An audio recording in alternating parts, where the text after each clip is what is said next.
ഹരി ഓം. 97-ാമത്തെ സ്തുതി ഭഗവാന്റെ ഉപദേശ ഉപസംഹാരം.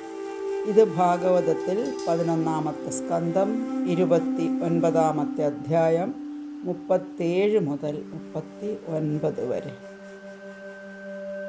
യോഗചര്യകൾ അനുഷ്ഠിക്കാൻ ഭഗവാൻ ഉദ്ധവനെ ഉപദേശിച്ചപ്പോൾ ഉദ്ധവൻ പറഞ്ഞു, മനഃശക്തിയില്ലാത്തവന് ദുഷ്കരമല്ലേ ഈ യോഗനിഷ്ഠ?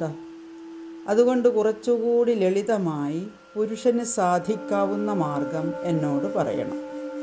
അത്യന്ത ഭക്തനായ ആ ഭൃത്യനോട് സ്നേഹപൂർവം ഭഗവാൻ പറഞ്ഞു, മൃത്യുവെ ജയിക്കുന്നതും മംഗളതരവുമായ കർമ്മങ്ങൾ പറഞ്ഞു തരാം. എല്ലാ കർമ്മങ്ങളും എന്നെ സ്മരിച്ചുകൊണ്ട് ചെയ്യണം. എൻ്റെ ഭക്തന്മാർ വസിക്കുന്ന പുണ്യദേശത്ത് വസിക്കണം. എൻ്റെ സേവകന്മാരുടെ കർമ്മം ആചരിക്കണം.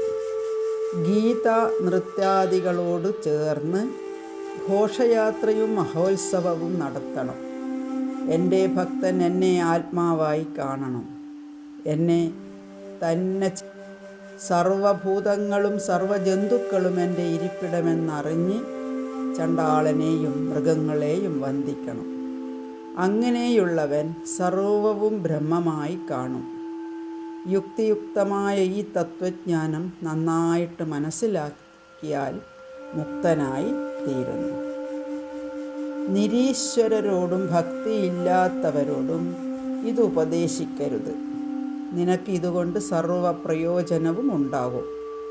സർവകർമ്മവും ത്യജിച്ച് മനുഷ്യൻ എപ്പോൾ എന്നിൽ മനസ്സുറപ്പിക്കുമോ അപ്പോൾ മുതൽ മുക്തനായി എന്നോട് ചേരുവാൻ യോഗ്യനാകുന്നു.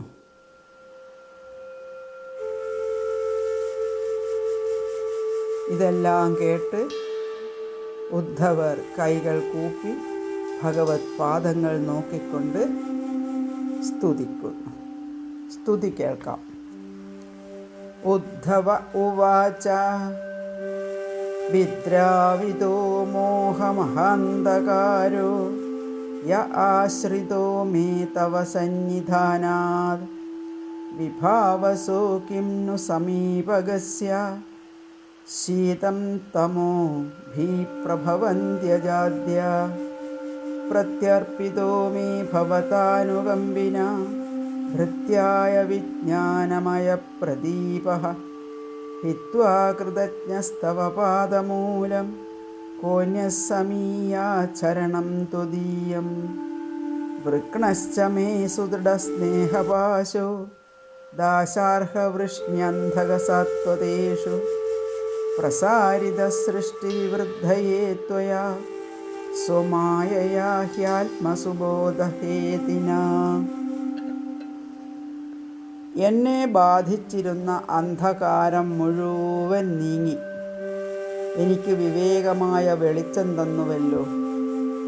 വൃഷ്ണി അന്ധകരോട് എനിക്കുള്ള ബന്ധവും ജ്ഞാനം കൊണ്ടില്ലാതാക്കിയല്ലോ. ഭഗവത് പാദാംബുജം വിട്ടുപോകാതെയുള്ള മാർഗം ഉപദേശിച്ചു തരണം. ഭഗവത് കഥാശ്രവണ കീർത്തനാദികളാണ് ഭക്തി സാധനകൾ. ഇവ ആവർത്തിച്ച് ചെയ്തുകൊണ്ടിരിക്കണം. അപ്പോഴേ ഭഗവത് സ്മൃതി നിരന്തരമായി തീരും.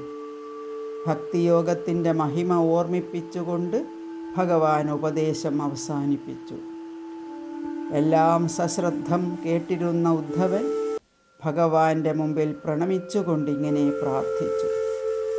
നമോസ്തുതേ മഹായോഗിൻ പ്രപന്നമനുശാധിമാ യഥാ ത്വംഭോജേ രതിസ്യാധനപായിനി.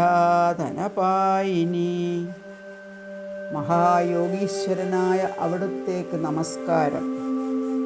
എന്നെ വേണ്ട പോലെ നയിച്ചാലും അവിടുത്തെ പാദത്തിൽ എനിക്ക് നിരന്തരമായ ഭക്തി ഉണ്ടായിക്കൊണ്ടിരിക്കണമേ. ഭഗവാൻ സർവവ്യാപിയാണെന്ന് ഉദ്ധവൻ അറിയാം.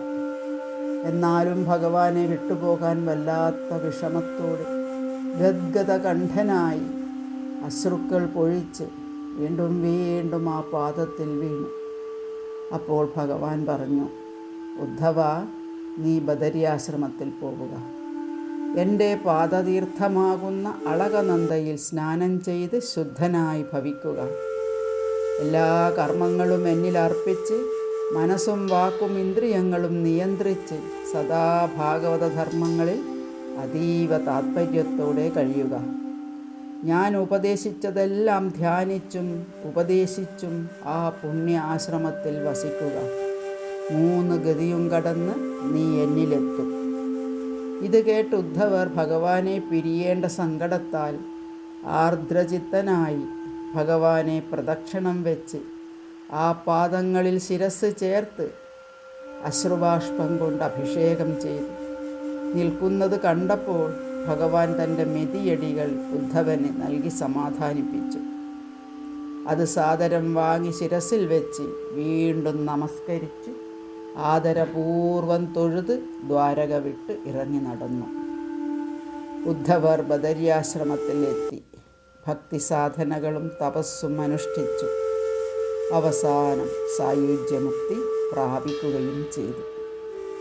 ഭഗവാനെ ആരാധിക്കും പോലെ ഭക്തനെയും ആളുകൾ ആരാധിക്കാറുണ്ട്.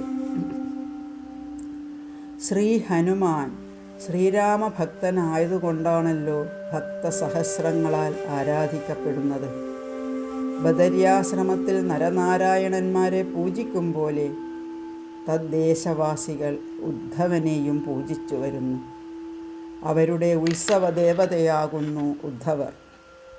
ഭഗവാൻ തന്നെ തൻ്റെ പരമഭക്തന് ഉപദേശിച്ച ഈ ജ്ഞാനാമൃതം ഉൾക്കൊണ്ട് ജീവിക്കുന്നവന് മുക്തനാകുമെന്നതിൽ യാതൊരു സംശയവുമില്ല. ഓം നമോ ഭഗവതേ വാസുദേവായ.